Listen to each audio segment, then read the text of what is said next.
ഹരേ കൃഷ്ണ കൃഷ്ണ കൃഷ്ണ ഹരേ ഹരേ ഹരേ രാമ രാമ രാമ ഹരേ ഹരേ ഹരേ കൃഷ്ണ കൃഷ്ണ കൃഷ്ണ ഹരേ ഹരേ ഹരേ രാമ രാമ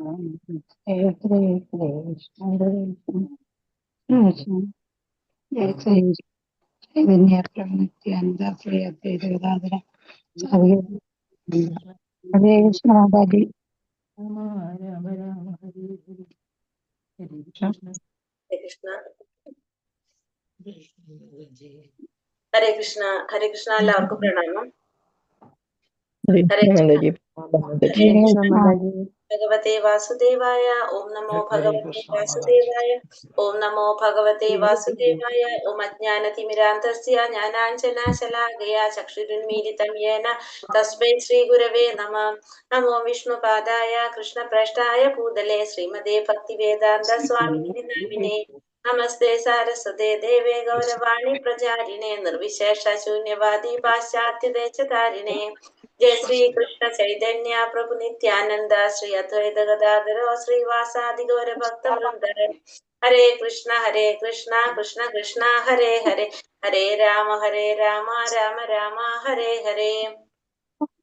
हरे कृष्ण. निगमकल्पतरोर्गलितं फलं सुखमुखामृतद्रव संयुतं पिबत भागवतं रसमालयं मुहुरहो रसिका भुवि भावुकाः. नारायणं नमस्कृत्यं नरं चैव नरोत्तमं देवीं सरस्वतीं व्यासं ततो जयमुदीरयेत्. नष्टप्रायेषु भद्रेषु नित्यं भागवत सेवया भगवते श्लोके भक्तिर्भवति नैष्टकी. कृष्णाय वासुदेवाय देवकी नन्दनाय च नन्दगोपकुमाराय गोविन्दाय नमो नमः. हरे कृष्ण कृष्ण कृष्ण हरे രാമ ഹരേ രാമ രാമ രാമ ഹരേ ഹരേ. ഹരേ കൃഷ്ണ. ശ്രീ ശ്രീ രാധാ ഗോവിന്ദ് ടെമ്പിൾ ഇസ്കോൺ മാംഗ്ലൂരിന്റെ ഭാഗവതം ക്ലാസ്സിലേക്ക് എല്ലാവർക്കും സ്വാഗതം. ഹരേ കൃഷ്ണ. എല്ലാവർക്കും ഹരേ കൃഷ്ണ മാതാജി.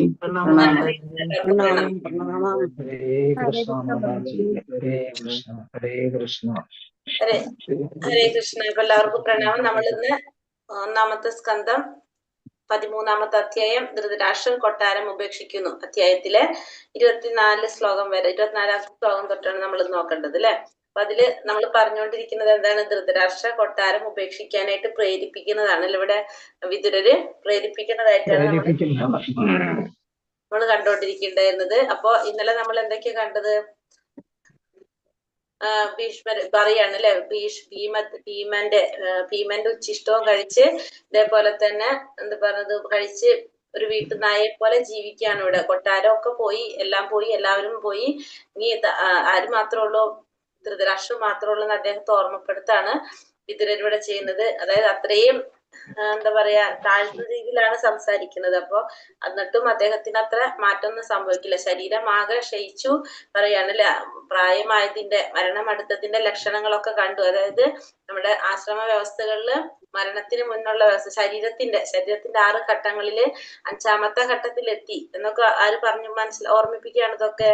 വിതുരര് പറയായിരുന്നു അല്ലെ. ശരീരത്തിന്റെ 6 ഘട്ടങ്ങളല്ലേ പറഞ്ഞിരിക്കുന്നതില് 5-ാമത്തെ ഘട്ടത്തിലെത്തി എന്ന് പറഞ്ഞു. ശരീരം എല്ലാ ലക്ഷണങ്ങളും കാണിച്ചു തുടങ്ങി എന്ന് പറഞ്ഞിട്ട് പറഞ്ഞു അല്ലെ. എന്തെന്ന് പറഞ്ഞ ശ്രവണശക്തി കുറഞ്ഞു, ഓർമ്മശക്തി ക്ഷയിച്ചു, ബുദ്ധിക്ക് മന്ദത വന്നു, ദന്തങ്ങൾക്ക് ഇളക്കം വന്നു, കരളിന് തകരാറ് വന്നു, കഫം പുറത്തേക്ക് വരുന്ന വിധം ചുമയ്ക്കാനൊക്കെ തുടങ്ങി. അപ്പൊ 6-ാമത്തെ സ്റ്റേജ് എത്തിയിട്ടില്ല, 5-ാമത്തെയാണ് മരണം. അപ്പൊ അതിന് മുന്നത്തെ സ്റ്റേജ് എത്തി എന്നൊക്കെ ആരും ഇവിടെ പറയാണ്, വിതുരര് പറയാണ് ധൃതരാഷ്ട്രടുത്ത്. അത് കഴിഞ്ഞ അടുത്തതിൽ പറയാണ് ഇവിടെ സുഖമായിട്ട് താമസിക്കാണ്. എങ്ങനെയാണ് പറഞ്ഞ ഭീമൻ തരുന്ന ഉച്ചിഷ്ട ഭക്ഷണം കഴിച്ച് വീട്ടുനായെ പോലെ ജീവിക്കുന്നതാണ് ഇവിടെ പറയുന്നത്. അത്രയും സുഖമായിട്ട് ഇവിടെ ജീവിക്കാണ്. എല്ലാവരും പോയി. അപ്പൊ ഒരു സമയം കഴിഞ്ഞാൽ നമ്മൾ എവിടേക്ക് പോകണം എന്ന് പറയാണ് ഇവിടെ. ഇതിൽ നിന്ന് മാറണം എന്ന് പറയാണ്. എല്ലാ സുഖങ്ങളും ഒക്കെ സുഖിച്ച് ഇവിടെ കൊട്ടാരത്തിൽ കഴിയുന്നതിന് പകരം അടുത്ത ഘട്ടം തെരഞ്ഞെടുക്കണം എന്നുള്ളത് ആര് പറയാണ്? വിതുരര് ധൃതരാഷ്ട്രോട് ഓർമ്മിപ്പിക്കുകയാണ് ചെയ്യുന്നത്. ഇനിയും അങ്ങനത്തെ കാര്യങ്ങൾ തന്നെയല്ലേ പറഞ്ഞുകൊണ്ട് പോകുന്നത്. അപ്പൊ നോക്കാം.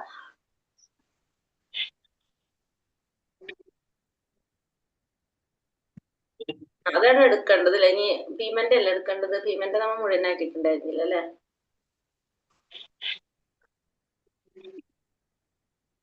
23 വായിച്ചതേ ഉള്ളൂ മാതാജി.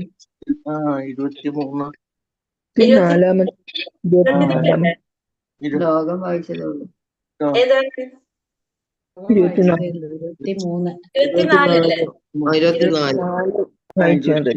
24 എടുക്കേണ്ടത്. അതെ അതെ. അതിൽ കുറച്ച് വിവർത്തനം മാത്രം പറഞ്ഞിട്ടുണ്ടായിരുന്നു. വിവർത്തനം വായിച്ചിട്ടുണ്ട്. ഹരേ കൃഷ്ണ. ഓം നമോ ഭഗവതേ വാസുദേവായ. അഗ്നിർനിസൃഷ്ട ഗരോധാരാശ്ച ദൂഷിതഃ ഹൃദം ക്ഷേത്രം ധനം യേഷാം തദൈതാരസുഭീകിയത്.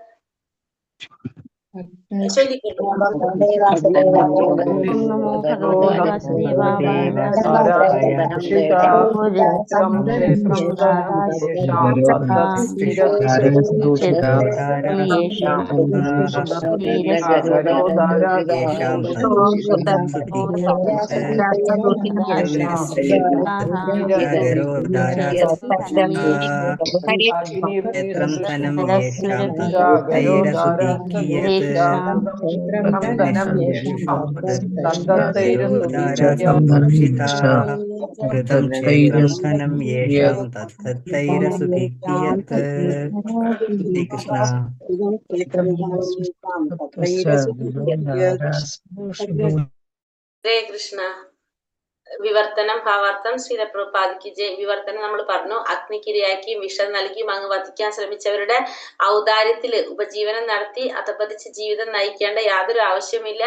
അങ്ങ് അവരുടെ പത്നി അപമാനിക്കുകയും രാജ്യസമ്പത്തും അപഹരിക്കുകയൊക്കെ ചെയ്തവരാണ്. അപ്പൊ അവരുടെ ഔദാര്യത്തിലാണ് ഇവിടെ ജീവിക്കുന്നതിനെ കുറിച്ചാണ് പറയുന്നത്. ഭാവാർത്ഥം ശ്രീല പ്രഭുപാദിക്ക് ജയ്. വർണ്ണാശ്രമ ധർമ്മ വ്യവസ്ഥ ഒരാളുടെ ജീവിതത്തിലെ ഒരു ഭാഗത്തെ പരിപൂർണമായും ആത്മാ സാക്ഷാത്കാരത്തിനായും ഒരു മാനുഷ്യ രൂപത്തിലുള്ള ജീവിതത്തിൽ മോക്ഷം കൈവരിക്കുന്നതിനും വേണ്ടി മാറ്റിവെക്കുന്നു. ജീവിതത്തിന്റെ മുറപ്രകാരമുള്ള വിഭജനമാണത്. എന്നാൽ ധൃതരാഷ്ട്രയെ പോലുള്ള വ്യക്തികൾ അവരുടെ ആയാസകരമായ വാർദ്ധക്യത്തിൽ പോലും ശത്രുവിന്റെ ഔദാര്യം സ്വീകരിക്കുന്ന നിന്ദ്യമായ അവസ്ഥയിലായാലും ഗൃഹത്തിൽ കഴിയാൻ ആഗ്രഹിക്കുന്നു. ഈ വസ്തുതയെ ചൂണ്ടിക്കാണിക്കാൻ വിദുരർ ആഗ്രഹിക്കുകയും അത്തരം അപമാനഭരിതമായ ഔദാര്യം സ്വീകരിക്കുന്നതിനേക്കാൾ ഉത്തമം പുത്രന്മാരെ പോലെ മരണം വരിക്കുകയാണെന്ന് അദ്ദേഹത്തെ ഉദ്ബോധിപ്പിക്കുകയും ചെയ്തു. ഇവിടെ വർണ്ണാശ്രമ വ്യവസ്ഥ ഒരാളുടെ ജീവിതത്തിലെ ഒരു ഭാഗത്തെ പരിപൂർണമായും ആത്മസാക്ഷാത്കാരത്തിനും അതേപോലെ തന്നെ ഈ മനുഷ്യ രൂപത്തിലുള്ള ജീവിതത്തിലെ മോക്ഷം കൈവരിക്കുന്നതിന് വേണ്ടിയിട്ടാണ് മാറ്റിവെച്ചിരിക്കുന്നത്. ഒരു ഭാഗം. അപ്പൊ നമ്മുടെ വർണ്ണാശ്രമത്തിൽ പറയുമ്പോ ആശ്രമം നമ്മളെ ഫസ്റ്റ് എന്താണ് പറഞ്ഞ ബ്രഹ്മചര്യം, ഗൃഹസ്ഥം, വാനപ്രസ്ഥം, സന്യാസം. അപ്പൊ ഒരു ഭാഗം നമുക്ക് എന്താണ് നമുക്കറിയാം, പകുതി നമ്മുടെ പൂർണ്ണമായിട്ടും എന്തിനു വേണ്ടിയിട്ടുള്ളതാണ്? ആത്മസാക്ഷാത്കാരത്തിന് വേണ്ടിയിട്ടുള്ളതാണ്, മോക്ഷം കൈവരിക്കുന്നതിന് വേണ്ടി മാറ്റിവെച്ചിരിക്കുന്നതാണ്. അപ്പൊ ജീവിതത്തിന്റെ മുറപ്രകാരമുള്ള വിഭജനം അത് തന്നെയാണ്. എന്നാൽ ധൃതരാഷ്ട്രയെ പോലുള്ള വ്യക്തികൾ അവരുടെ ആയാസകരമായ വാർദ്ധക്യത്തിൽ പോലും ശത്രുവിന്റെ ഔദാര്യം സ്വീകരിക്കുന്ന നിന്ദ്യമായ അവസ്ഥയിലായാലും ഗൃഹത്തിൽ കഴിയുവാൻ ആഗ്രഹിക്കുന്നു. പക്ഷെ ധൃതരാഷ്ട്രയെ പോലുള്ള വ്യക്തികള് അവരെന്താ ചെയ്യുന്നത്? അവരെ ആയാസകരമായ വാർദ്ധക്യത്തിലും ശത്രുവിന്റെ ഔദാര്യം സ്വീകരിക്കുന്ന നിന്ദ്യമായ അവസ്ഥയിൽ, അങ്ങനത്തെ ഒരു അവസ്ഥ വന്നാലും എന്തുമാത്രം ആഗ്രഹിക്കുന്നുള്ളൂ? ഗൃഹത്തിൽ കഴിയാനാണ് അവരും ആഗ്രഹിക്കുന്നത്. ഈ വസ്തുതയെ ചൂണ്ടിക്കാണിക്കാൻ വിദുരർ ആഗ്രഹിക്കുകയും അത്തരം അപമാനിതപരമായ ഔദാര്യം സ്വീകരിക്കുന്നതിനേക്കാൾ നല്ലത് പുത്രന്മാരെ പോലെ തന്നെ മരണം വരിക്കുകയാണെന്ന് അദ്ദേഹത്തെ ബോധ്യപ്പെടുത്തുകയും ചെയ്തു. 5000 വർഷങ്ങൾക്ക് മുമ്പ് ഒരു ധൃതരാഷ്ട്രമാണ് ഉണ്ടായിരുന്നതെങ്കിൽ ഇക്കാലത്ത് ഓരോ ഭവനത്തിലും ധൃതരാഷ്ട്രന്മാരുണ്ട്. എന്താ പറയുന്നത്? 5000 വർഷങ്ങൾക്ക് മുമ്പ് ആകെ ഒരേ ഒരു ധൃതരാഷ്ട്രം ഉണ്ടായിരുന്നുള്ളൂ അല്ലെ? പക്ഷെ ഇന്നാണെങ്കിലോ ഓരോ ഭവനത്തിലും ധൃതരാഷ്ട്രന്മാരുണ്ട്. വിശേഷിച്ച് രാഷ്ട്രീയക്കാർ മരണത്തിന്റെ കരങ്ങളാൽ ബലാത്കാരമായി വലിച്ചിഴക്കപ്പെടുന്നവരെയോ അല്ലെങ്കിൽ ഏതെങ്കിലും പ്രതിയോഗികളാൽ വധിക്കപ്പെടുന്നത് വരെയോ രാഷ്ട്രീയ പ്രവർത്തനങ്ങളിൽ നിന്നും വിരമിക്കുന്നില്ല. മനുഷ്യ ജീവിതത്തിന്റെ ഒരു അവസാനം വരെ കുടുംബജീവിതത്തിൽ അള്ളിപ്പിടിച്ചിരിക്കുന്നത് അത്യന്തം നീചമായ അധപതനമാകുന്നു. ആകയാൽ ഇന്നും അത്തരം ധൃതരാഷ്ട്രന്മാർക്ക് ശിക്ഷണം നൽകുവാൻ വിദുരന്മാരുടെ സമ്പൂർണ്ണ ആവശ്യകതയുണ്ട്. കൂടെ പറയുന്നെന്താണ് പ്രഭാതം എഴുതിയിരിക്കുന്നത്? പണ്ട് ഒരു 5000 വർഷങ്ങൾക്ക് മുമ്പ് ഒരു ധൃതരാഷ്ട്രം ഉണ്ടായിരുന്നുള്ളൂ. ഇന്നെന്ന് വെച്ചിട്ടുണ്ടെങ്കിൽ ഓരോ ഭവനത്തിലും എങ്ങനെയുണ്ട്? ധൃതരാഷ്ട്രന്മാരുണ്ട്. എന്നിട്ട് പറയുന്നത് ആരെയാണ്? രാഷ്ട്രീയക്കാരെയാണ് പറയുന്നത്. രാഷ്ട്രീയക്കാര് മരണത്തിന്റെ കരങ്ങളാൽ ബലാത്കാരമായി വലിച്ചിഴക്കപ്പെടുന്നത് വരെ, അതുവരെ എന്ത് ചെയ്യും? അതല്ലെങ്കിൽ പ്രതിയോഗികളെ കൊണ്ട് വധിക്കപ്പെടുന്നത് വരെ രാഷ്ട്രീയ പ്രവർത്തനങ്ങളിൽ നിന്ന് അവര് മാറുന്നില്ല. അപ്പൊ മനുഷ്യ ജീവിതത്തിന്റെ അവസാനം വരെ കുടുംബജീവിതത്തിൽ അള്ളിപ്പിടിച്ചിരിക്കുന്നത് അത്യന്തം നീചമായ അധപതനമാകുന്നു. അപ്പൊ നമ്മുടെ ജീവിതത്തിന്റെ അവസാനം വരെ നമ്മൾ ആ കുടുംബജീവിതത്തില് അള്ളിപ്പിടിച്ചിരിക്കാന്ന് പറഞ്ഞത് അതൊരു നീചമായിട്ടുള്ള ഒരു അധപതനമാണെന്നാണ് പറയുന്നത് ഇവിടെ. ആകയാൽ ഇന്നും ധൃതരാഷ്ട്രന്മാർക്ക് ശിക്ഷണം നൽകുവാൻ വിതുരന്മാരുടെ സമ്പൂർണ്ണ ആവശ്യകതയുണ്ട്. അപ്പൊ ഇന്നും എന്താണ് ഇത്തരത്തിലുള്ള ധൃതരാഷ്ട്രന്മാർ ഇനിയും ഉണ്ടെന്നാ പറയണത് ഇപ്പോഴത്തെ കാലത്ത്. അപ്പൊ ആരെ ആവശ്യമാണ്? വിതുരന്മാരെ പോലുള്ള സമ്പൂർണ്ണ ആവശ്യകത ഉണ്ട്. വിതുരരെ പോലുള്ള വ്യക്തികളുടെ ആവശ്യകത ഇവിടെയുണ്ട് ശിക്ഷണം നൽകാനായിട്ട്. ഹരേ കൃഷ്ണ. ഓം നമോ ഭഗവതേ വാസുദേവായ. ശ്ലോകം 25. തസ്യാപി തവ ദേഹോയം കൃപണസ്യാജിജീവിഷോ പരൈത്യനിച്ഛതോ ജീർണോ ജരയാ വാസസി ഇവ. തസ്യാപി തവ ദേഹോയം കൃപണസ്യാജിജീവിഷോ പരൈത്യനിച്ഛതോ ജീർണോ ജരയാ വാസസി ഇവ. ചൊല്ലാം. ഓം നമോ ഭഗവതേ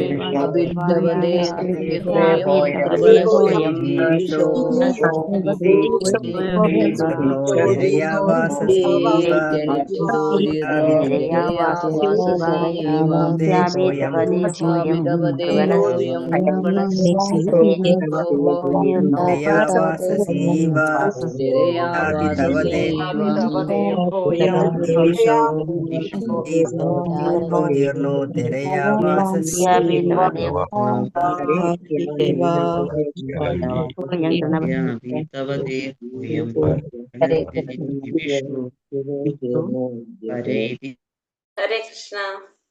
തസ്യ ഇതിന്റെ, അപി അത്, അങ്ങനെ ആയിരുന്നാലും, തവ അങ്ങയുടെ, ദേഹം, അയം ഈ, കൃപണസ്യ ലുപ്തനായ ഒരാളുടെ, ജിജീവിഷോ ജീവിക്കാൻ ആഗ്രഹിക്കുന്ന അങ്ങയുടെ, പരൈതി ക്ഷയിക്കും, അനിച്ഛത ഇഷ്ടമില്ലെങ്കിൽ പോലും, ജീർണിച്ചു, ജരയ പഴകിയ, വാസസി വസ്ത്രങ്ങൾ, ഇവ പോലെ. വിവർത്തനം ഭാവാർത്ഥം. ശ്രീല പ്രഭുപാദിക്ക് ജയ്.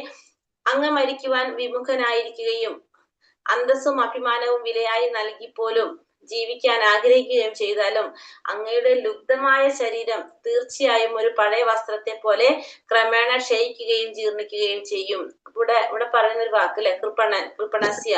നമ്മൾ ഭഗവത്ഗീതയിൽ പഠിച്ചിട്ടുണ്ട്, ഓർമ്മയുണ്ടോ? അത് കൃപണ എന്ന് പറഞ്ഞിട്ടൊരു വാക്ക് പഠിച്ചത്. കൃപണൻ ഭഗവാൻ പറയുന്നത് അർജുനനെ പറയുന്നുണ്ട് 2-ാമത്തെ അധ്യായത്തിൽ. കൃപണൻ എന്ന് പറയുന്നത് അങ്ങ് മരിക്കുവാൻ വിമുഖനായിരിക്കുകയും അന്തസ്സും അഭിമാനവും വിലയായി നൽകി പോലും ജീവിക്കാൻ ആഗ്രഹിക്കുകയും ചെയ്താലും. അപ്പൊ അങ്ങ് മരിക്കാനായിട്ട് വിമുഖനായിരിക്കുക, എന്നിട്ട് അന്തസ്സും അഭിമാനവും ഒക്കെ അതിന് വിലയായിട്ട് നൽകുക ജീവിക്കാൻ വേണ്ടിയിട്ട്.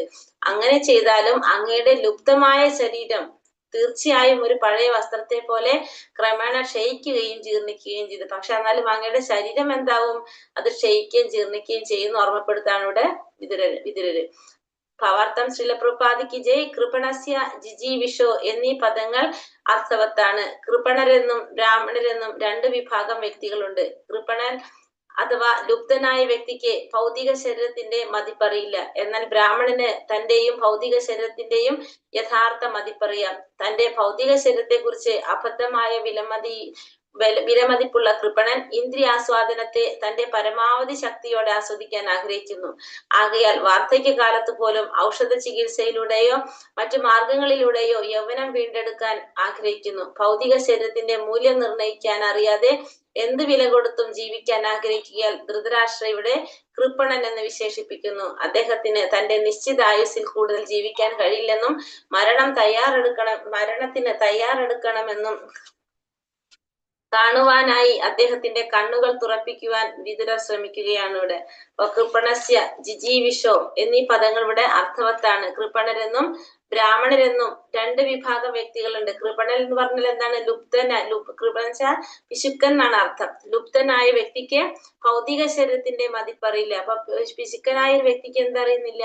ലുപ്തനായ വ്യക്തിക്ക് ഭൗതിക ശരീരത്തിന്റെ മതിപ്പ് അറിയുന്നില്ല. എന്നാൽ ബ്രാഹ്മണനോ തന്റെ ഭൗതിക ശരീരത്തിന്റെയും ഭൗതിക ശരീരത്തിന്റെ യഥാർത്ഥ മതിപ്പ് ആർക്കറിയാൻ സാധിക്കും? ബ്രാഹ്മണൻ അറിയാൻ സാധിക്കും. തന്റെ ഭൗതിക ശരീരത്തെ കുറിച്ച് അബദ്ധമായ വിലമതിപ്പുള്ള കൃപണൻ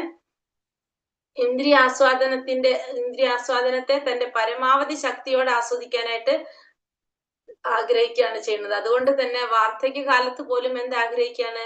ഔഷധ ചികിത്സയിലൂടെയും മറ്റു മാർഗങ്ങളിലൂടെയും യൗവനം വീണ്ടെടുക്കാനായിട്ട് ആഗ്രഹിക്കുന്നു. ഈ ഭൗതിക ശരീരത്തിന്റെ മൂല്യം നിർണ്ണയിക്കാൻ അറിയാതെ എന്ത് വില കൊടുത്തും ജീവിക്കാൻ ആഗ്രഹിക്കുന്നത് കൊണ്ട് ഇവിടെ ധൃതരാഷ്ട്രം എന്താണ് പറയുന്നത്? കൃപണൻ എന്ന് വിശേഷിപ്പിച്ചിരിക്കുന്നത്. അദ്ദേഹത്തിന്റെ തന്റെ നിശ്ചിത ആയുസ്സിൽ കൂടുതൽ ജീവിക്കാൻ കഴിവില്ലെന്നും മരണത്തിന് തയ്യാറെടുക്കണമെന്നും കാണുവാനായിട്ട് അദ്ദേഹത്തിന്റെ കണ്ണുകൾ തുറപ്പിക്കാനാണ് ഇവിടെ ആര് ശ്രമിക്കുന്നത്? വിതുരര് ശ്രമിക്കുന്നത്. അപ്പൊ ധൃതരാഷ്ട്രോടും പറയുന്നത് എന്താണ്? നമ്മള് ആഗ്രഹിക്കുന്നത് പോലെയല്ല, മരണത്തിന് നമ്മള് മുഖാമുഖം കാണേണ്ടതാണെന്ന് മനസ്സിലാക്കാൻ വേണ്ടിയിട്ട് അദ്ദേഹത്തിന്റെ കണ്ണ് തുറപ്പിക്കാനാണ് ഇവിടെ ആര് ശ്രമിക്കുന്നത്? വിതുരര് ശ്രമിക്കുന്നത്. മരണം അനിവാര്യമായിരിക്കെ ജീവിക്കുവാനായി ഇത്രയും അപമാനകരമായ നില എന്തിനു സ്വീകരിക്കണം? മരണസാധ്യതയുണ്ടെങ്കിൽ പോലും ശരിയായ മാർഗത്തെ അവലംബിക്കുന്നതാണ് കൂടുതൽ നല്ലത്. ഭൗതിക അസ്തിത്വത്തിലെ എല്ലാവിധ ദുരിതങ്ങളെയും സമാപ്തമാക്കാൻ ഉദ്ദേശിച്ചിട്ടുള്ളതാണ് മനുഷ്യ ജീവിതം. ആകയാൽ ഈ അഭികാമ്യമായ ലക്ഷ്യം പ്രാപ്തമാകുന്ന തരത്തിലായിരിക്കണം ജീവിതത്തെ ക്രമപ്പെടുത്തേണ്ടത്.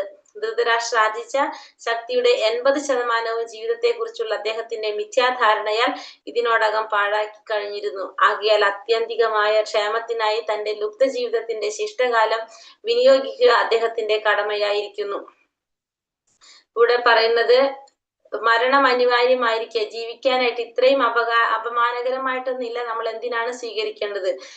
മരണം നമുക്ക് ഒഴിച്ചുകൂടാനാവത്താണ്. അപ്പൊ ജീവിക്കാൻ വേണ്ടിയിട്ട് ഇത്രയും അപമാനകരമായിട്ടുള്ള ഒരു നില സ്വീകരിക്കേണ്ട ആവശ്യമില്ല. മരണസാധ്യതയുണ്ടെങ്കിൽ പോലും നമ്മൾ എന്താണ്? ശരിയായ മാർഗത്തെ അവലംബിക്കുന്നതാണ് എപ്പോഴും കൂടുതൽ നല്ലതെന്ന് പറയണം. അപ്പൊ ഭൗതിക അസ്തിത്വത്തിലെ എല്ലാവിധ ദുരിതങ്ങളെയും സമാപ്തമാക്കാനായിട്ട് ഉദ്ദേശിച്ചിട്ടുള്ളതാണ് എന്ത്?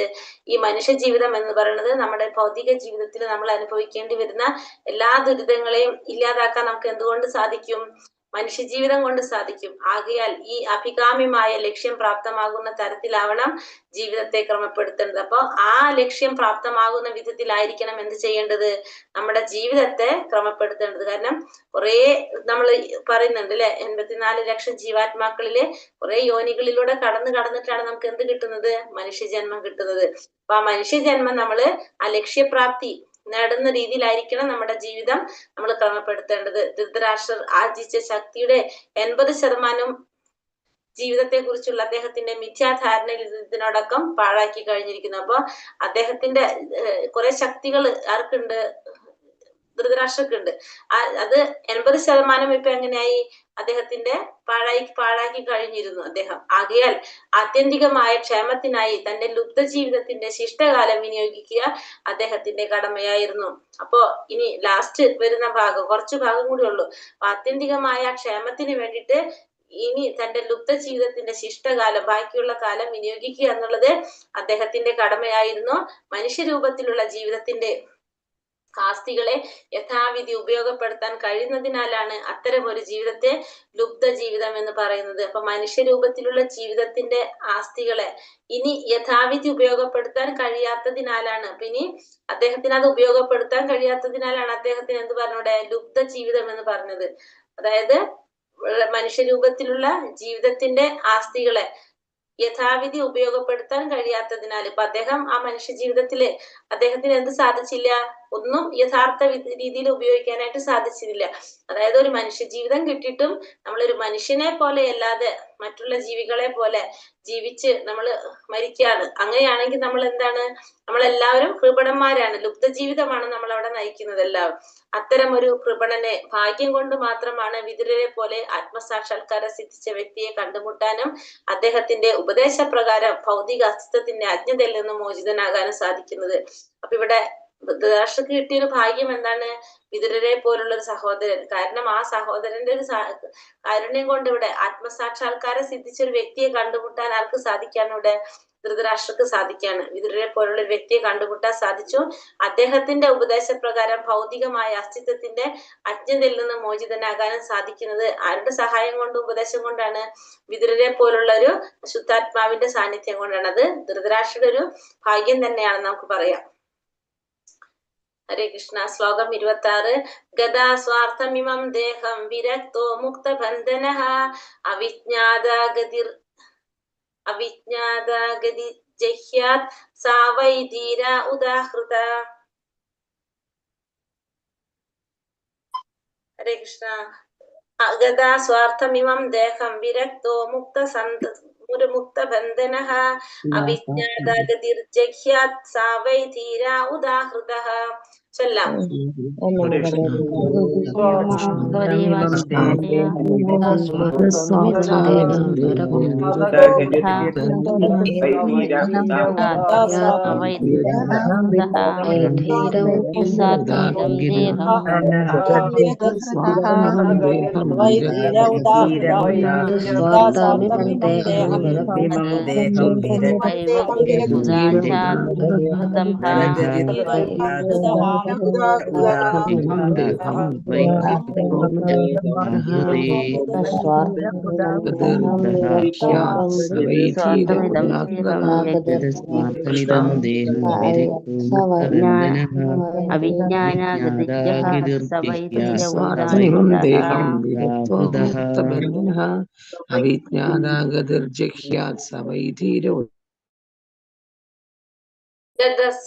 ഗതസ്വാർത്ഥം ഉചിതമായി വിനിയോഗിക്കപ്പെടാതെ ഇമം ഈ ദേഹം ഭൗതിക ശരീരം വിരക്ത ഉദാസീനനായി മുക്ത സ്വതന്ത്രനാക്കപ്പെട്ട് ബന്ധന എല്ലാ ബാധ്യതകളിൽ നിന്നും അവിജ്ഞാത ഗതി അജ്ഞാതമായ ലക്ഷ്യം ജഹ്യാത് ഒരുവൻ ഈ ഭൗതിക ശരീരം ഉപേക്ഷിക്കണം.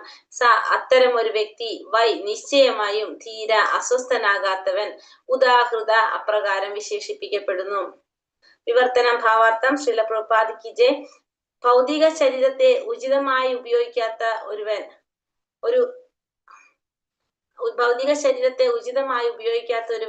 അജ്ഞാതമായ ഒരിടത്ത് ചെന്ന് എല്ലാ ബാധ്യതകളിൽ നിന്നും സ്വതന്ത്രനായി വിരക്തനായി ജീവൻ പരിത്യജിക്കുന്ന പക്ഷം അവനെ ധീരൻ എന്ന് വിശേഷിപ്പിക്കുന്നു. അപ്പൊ നമ്മൾ കേൾക്കുന്ന എപ്പോഴും പറയുന്ന ഒരു വാക്കാണ് അല്ലെ ധീരൻ. ധീരൻ എന്ന് പറഞ്ഞ ഭൗതിക ശരീരത്തെ ഉചിതമായി ഉപയോഗിക്കാത്ത ഒരുവൻ അജ്ഞാതമായ ഒരിടത്ത് ചെന്ന് ബാധ്യതകളിൽ നിന്നും സ്വതന്ത്രനായിട്ട് വിരക്തനായിട്ട് ജീവൻ പരിത്യജിക്കുന്ന പക്ഷം അവനെ നമുക്ക് എന്ത് പറയാം? ധീരൻ എന്ന് വിശേഷിപ്പിക്കാം. ഭാവാർത്ഥം. ശ്രീല പ്രഭുപാദ് കി ജയ്.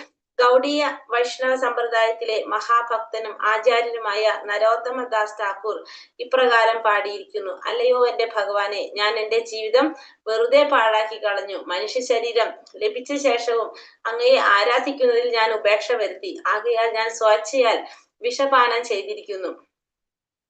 ഇവിടെ നരോത്തമദാസ് ഠാക്കൂർ പറയുന്നതാണ്, അല്ലയോ ഭഗവാനെ, എന്റെ ജീവിതം ഞാൻ വെറുതെ പാഴാക്കി കളഞ്ഞു. മനുഷ്യ ശരീരം ലഭിച്ച ശേഷവും അങ്ങയെ ആരാധിക്കുന്നതിൽ ഞാൻ ഉപേക്ഷ വരുത്തി. അതുകൊണ്ട് ഞാൻ എന്റെ ഇഷ്ടപ്രകാരം ഞാൻ എന്ത് ചെയ്യാണ്? എന്റെ വിഷം പാനം ചെയ്തിരിക്കുകയാണ് ഞാൻ എന്ന് ആര് പാടുന്നതാണ്? നരോത്തമദാസ് ഠാക്കൂറിന്റെ കുറിച്ചാണ് പറയുന്നത്. ഇവിടെ അന്യഥ മനുഷ്യ ശരീരം വിശേഷിച്ചും ഭഗവത് ഭക്തിയുടെ സേവനത്തെ കുറിച്ചുള്ള ജ്ഞാനം പരിപോഷിപ്പിക്കാനായി ഉദ്ദേശിച്ചിട്ടുള്ളതാണ്. അതില്ലാത്ത ജീവിതം ഉത്കണ്ഠാഭരിതവും ദുരിത സമ്പൂർണവുമായി തീരുന്നു. ആകയാൽ അത്തരം പരിപോഷിപ്പിക്കുന്ന പ്രവർത്തനങ്ങളിൽ വ്യാപൃതനാകാതെ ജീവിതം പാഴാക്കി കളഞ്ഞ ഒരുവൻ മിത്രങ്ങളെയോ ബന്ധുജനങ്ങളെയോ അറിയിക്കാതെ ഭവനം ഉപേക്ഷിച്ച് സമൂഹം, കുടുംബം, രാജ്യം തുടങ്ങിയ സർവ്വബാധ്യതകളിൽ നിന്ന് സ്വതന്ത്രനായി അജ്ഞാതമായ ഏതെങ്കിലും ഇടത്തിൽ ശരീരം ത്യജിക്കണമെന്ന് ഉപദേശിക്കപ്പെട്ടിരിക്കുന്നു. കാരണം അങ്ങനെയാകുന്ന പക്ഷം എവിടെ വെച്ച് എപ്രകാരം അവൻ മരണത്തെ വരിച്ചുവെന്നും മറ്റാരും അറിയാൻ സാധ്യതയില്ല. ധീര എന്നാൽ കടുത്ത പ്രകോപനം ഉണ്ടായിരുന്നാൽ പോലും അസ്വസ്ഥനാകാത്തവൻ എന്നാകുന്നു.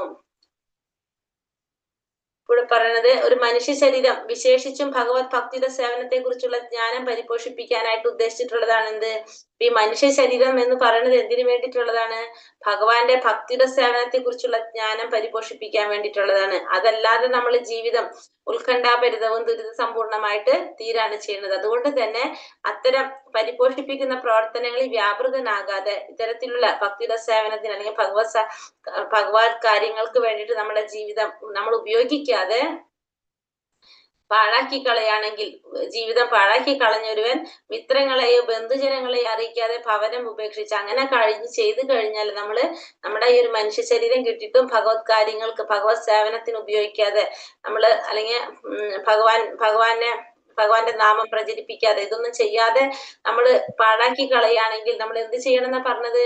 അങ്ങനെയുള്ള ഒരു വ്യക്തി മിത്രങ്ങളെയോ ബന്ധുജനങ്ങളെയോ അറിയിക്കാതെ ഭവനം ഉപേക്ഷിച്ച് സമൂഹം, കുടുംബം, രാജ്യം തുടങ്ങിയ സർവ്വ ബാധ്യതകളിൽ നിന്ന് സ്വതന്ത്രനായി അജ്ഞാതമായ ഏതെങ്കിലും ഇടത്തിൽ ശരീരം ത്യജിക്കണമെന്ന് ഉപദേശിക്കപ്പെടുന്നു. അപ്പൊ അത്തരത്തിലുള്ള വ്യക്തികൾ എന്ത് ചെയ്യണം പറഞ്ഞത്? ശരീരം ത്യജിക്കണം. അത് ആരോടും പറയാതെ, മിത്രങ്ങളോ ബന്ധുജനങ്ങളോ ആരെയും അറിയിക്കാതെ ഭവനം ഉപേക്ഷിച്ച് സമൂഹം, കുടുംബം, രാജ്യം തുടങ്ങിയ സർവ്വ ബാധ്യതകളിൽ നിന്ന് സ്വതന്ത്രനായിട്ട് അജ്ഞാതമായ ഏതെങ്കിലും ഒരിടത്തിൽ ചെന്ന് ശരീരം ത്യജിക്കണമെന്ന് ഉപദേശിക്കപ്പെട്ടിരിക്കുന്നു. കാരണം അങ്ങനെയാകുന്ന പക്ഷം എവിടെ വെച്ച് എപ്രകാരം അവൻ മരണത്തെ വരിച്ചുവെന്ന് മറ്റാരും അറിയാൻ സാധ്യതയില്ല. അപ്പൊ അതുകൊണ്ട് തന്നെ അങ്ങനെ ആവുമ്പോ എവിടെ വെച്ച് എങ്ങനെ മരണത്തെ വരിച്ചു എന്നുള്ളത് ആർക്കും അറിയാനായിട്ട് സാധ്യതയില്ല. ധീര എന്നാൽ കടുത്ത പ്രകോപനം ഉണ്ടായിരുന്നാൽ പോലും അസ്വസ്ഥനാകാത്തവൻ എന്നാകുന്നു. അപ്പൊ ധീരൻ എന്ന് പറഞ്ഞാൽ എന്താണ്? എത്ര വലിയ പ്രകോപനങ്ങൾ ഉണ്ടായാലും അസ്വസ്ഥനാകാത്തവനാണ് എന്ന് പറയുന്നത് ധീരൻ എന്ന് പറയുന്നത്. സാധാരണയായി പത്നിയോടും മക്കളോടും സ്നേഹനിർഭരമായ ബന്ധം നിമിത്തം ഒരുവന് സുഖകരമായ കുടുംബജീവിതം ഉപേക്ഷിക്കാൻ കഴിയാതെ വരുന്നു. കുടുംബത്തോടുള്ള അത്തരം അമിത സ്നേഹം ആത്മസാക്ഷാത്കാരത്തിന് പ്രതിബന്ധമാകുന്നു. അത്തരം ബന്ധത്തെ വിസ്മരിക്കാൻ കഴിയുന്ന പക്ഷം ഒരാളെ ധീരൻ എന്ന് വിശേഷിപ്പിക്കാം. എങ്കിലും ഇത് അവരുടെ വിഫലമായ ജീവിതത്തെ ആസ്പദമാക്കിയുള്ള പരിത്യാഗത്തിന്റെ പന്ഥാവാണ്. എന്നാൽ അത്തരം പരിത്യാഗത്തിൽ സ്ഥിരത കൈവരുക എന്നത് സാധ്യമാകുന്നത് ആധികാരികരായ സാധുക്കളെയും ആത്മസാക്ഷാത്കാരം സിദ്ധിച്ച വ്യക്തികളുടെയും സംസർഗം മുഖേന മാത്രമാകുന്നു. അത്തരം സംസർഗത്തിലൂടെ ഭഗവാന്റെ പ്രേമപൂർണമായ ഭക്തിയുടെ സേവനത്തിൽ നിരതനായി തീരുവാൻ കഴിയുന്നു. ഇവിടെ ധീരൻ എന്ന് പറഞ്ഞാല് എന്ത് പറഞ്ഞത്? എവിടെ വെച്ച് മരണത്തെ കൈവരിച്ചു എന്ന് ആർക്കും സാധ്യമല്ല. ധീര എന്നാൽ കടുത്ത പ്രകോപനം ഉണ്ടായിരുന്നാൽ പോലും അസ്വസ്ഥനാകാത്തവനെയാണ് എന്തെന്ന് പറയുന്നത്? ധീര എന്ന് പറയുന്നത്. അപ്പൊ സാധാരണയായിട്ട് പത്നിയോടും മക്കളോടും സ്നേഹനിർഭരമായ ബന്ധം നിമിത്തം ഒരുവൻ എന്ത് സാധിക്കില്ല? നമ്മൾ ഈ സുഖകരമായിട്ടുള്ള ഒരു കുടുംബജീവിതം ഉപേക്ഷിക്കാനായിട്ട് ആർക്കും സാധിക്കില്ല. നമ്മൾ ആ ശാരീരിക ബോധത്തില് നമ്മൾ എല്ലാവരായിട്ടും ഭയങ്കര സ്നേഹത്തിലും അടുപ്പത്തിലും കഴിയുന്നത് കൊണ്ട് നമുക്ക് ആർക്കും എന്ത് സാധിക്കില്ല? നമ്മുടെ ആ സുഖകരമായിട്ടുള്ള നമ്മളൊരു കുടുംബജീവിതം ഉപേക്ഷിക്കാനായിട്ട് നമുക്ക് കഴിയാതെ വരും. അങ്ങനെ കുടുംബത്തോടുള്ള അത്തരം അമിതമായ സ്നേഹം നമുക്ക് എന്തിനു തടസ്സമായിട്ട് മാറും? ഈ ആത്മസാക്ഷാത്കാരത്തിന് തടസ്സമായിട്ട് മാറും. അത്തരം ബന്ധത്തെ വിസ്മരിക്കാൻ കഴിയുന്ന പക്ഷം ഒരാളെ ധീരൻ എന്ന് വിശേഷിപ്പിക്കാം. അപ്പൊ ഇത്തരത്തിലുള്ള ബന്ധത്തെ വിസ്മരിക്കാൻ കഴിയുകയാണെങ്കിൽ ആ വ്യക്തി ആരാണ്? ധീരനാണ്. എങ്കിലും ഇത് അവരുടെ വിഫല ജീവിതത്തെ ആസ്പദമാക്കിയുള്ള പരിത്യാഗത്തിന്റെ പന്ഥാവാണ്. എന്നാൽ അത്തരം പരിത്യാഗത്തിൽ സ്ഥിരത കൈവരുന്നത് സാധ്യമാകുന്നത് ആധികാരികമായ സാധുക്കളെയോ ആത്മസാക്ഷാത്കാരം സിദ്ധിച്ച വ്യക്തികളുടെയോ സംസർഗം മുഖേനയാകുന്നു. നമുക്ക് നമ്മുടെ ജീവിതത്തിന്റെ പരിത്യാഗത്തിന്റെ സ്ഥിരത അതിൽ കൈവരിക്കാൻ സാധിക്കുന്നത് എങ്ങനെയാണ്? ഒരു ശുദ്ധ ഭക്തന്മാരുടെ സംസർഗത്തിലൂടെ, സാധുക്കളുടെ അല്ലെങ്കിൽ ആധികാരികമായിട്ടുള്ള അത്തരത്തിലുള്ള സാക്ഷാത്കാരം സിദ്ധിച്ച വ്യക്തികളുടെ സംസർഗം മുഖേനയാണ് നമുക്കത് സാധ്യമാകുന്നത്. അത്തരം സത്സംസർഗത്തിലൂടെ ഭഗവാന്റെ പ്രേമപൂർവമായ ഭക്തിയുടെ സേവനത്തിൽ നിരതരായി തീരുവാൻ കഴിയുന്നു. അത്തരത്തിലുള്ള ഒരു സത്സംഗത്തിലൂടെ നമുക്ക് എന്ത് സാധിക്കും? ഭഗവാന്റെ പ്രേമപൂർണമായ ഭക്തിയുടെ സേവനത്തിൽ നിരതരായി തീരാനായിട്ട് സാധിക്കും. നമുക്ക് നാരദ മഹർഷിയെ കുറിച്ച് ഓർമ്മയുണ്ടാവും അല്ലെ? നാരദ മഹർഷി അത്തരത്തിലുള്ള ഭക്തന്മാരെ സേവിച്ചതിന്റെ ഫലമായിട്ടാണ് അദ്ദേഹത്തിന് ആരാകാൻ സാധിക്കുന്നത്?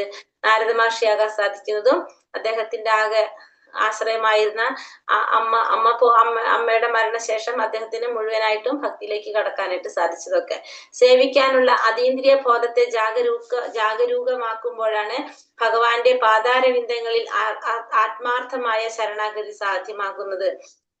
ഭഗവാന്റെ ശുദ്ധ ഭക്തരുടെ സംസർഗം ഇതിനെ സാധ്യമാക്കി തീർക്കുന്നു. ധൃതരാഷ്ട്രയുടെ വിഫല ജീവിതത്തിന് മുക്തി സ്രോതസ്സായത് അദ്ദേഹത്തിന്റെ ഭ്രാതാവിന്റെ സംസർഗമായിരുന്നു. അങ്ങനെ ഒരു സഹോദരന് ലഭിക്കാൻ തക്ക ഭാഗ്യശാലിയായിരുന്നു ധൃതരാഷ്ട്രർ. അപ്പൊ സേവിക്കാനുള്ള അതീന്ദ്രിയ ബോധത്തെ ജാഗരൂകമാക്കുമ്പോഴാണ് ഭഗവാന്റെ പാതാരവിന്ദങ്ങളിൽ ആത്മാർത്ഥമായ ശരണാഗതി സാധ്യമാകുന്നത്. അപ്പൊ ഭഗവാനെ ശരണാഗതി പ്രാപിക്കുക എന്നുള്ളത് തന്നെ സേവിക്കാനുള്ള നമ്മുടെ അതീന്ദ്രിയമായ ബോധത്തെ ജാഗരൂകമാക്കുക. നമ്മൾ അത് ഉണർത്തുമ്പോഴാണ് നമുക്ക് എന്ത് സാധിക്കുന്നത്? ഭഗവാനില് ആത്മാർത്ഥമായിട്ടുള്ള ശരണാഗതി നമുക്ക് സാധിക്കുന്നത്. അപ്പൊ അതെങ്ങനെയാ സാധിക്കുന്നത്? ഭഗവാന്റെ ശുദ്ധ ഭക്തന്മാരുടെ സംസർഗം ഇതിനെ സാധ്യമാക്കി തീർക്കുക. അപ്പൊ ശുദ്ധ ഭക്തന്മാരുടെ സംസർഗം നമുക്ക് അത്യാവശ്യം തന്നെയാണ്. ധൃതരാഷ്ട്രക്കും വിഫല ജീവിതത്തിന് മുക്തി സ്രോതസ്സായത് എങ്ങനെയാണ്? അദ്ദേഹത്തിന്റെ സഹോദരനായിട്ട് സംസർഗമാണ്. അപ്പൊ അങ്ങനെ ഒരു സഹോദരൻ ലഭിക്കാൻ തക്ക ഭാഗ്യശാലിയായിരുന്നു ആര്? ധൃതരാഷ്ട്രം എന്ന് പറയാണ്. അപ്പൊ ധൃതരാഷ്ട്രക്ക് വിതുരൻ എന്ന് വെച്ചിട്ടുണ്ടെങ്കിൽ ഒരു ശുദ്ധ ഭക്തനാണ്.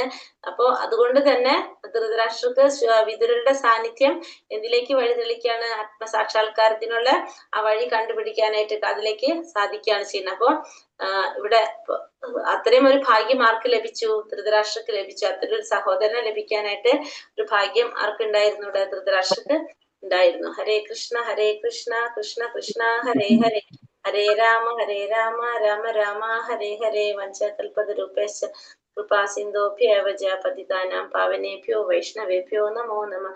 അനന്ത കോടി വൈഷ്ണവ വൃന്ദിക്ക് ജയ്. ശ്രീല പ്രഭുപാദിക്ക് ജയ്. ഗുരുദേവ്ക്ക് ജയ്. നിതായ് ഗൗരപ്രമാനന്ദേ. ഹരി ഹരി ബോൽ. ഹരേ കൃഷ്ണ. ഹരേ കൃഷ്ണ.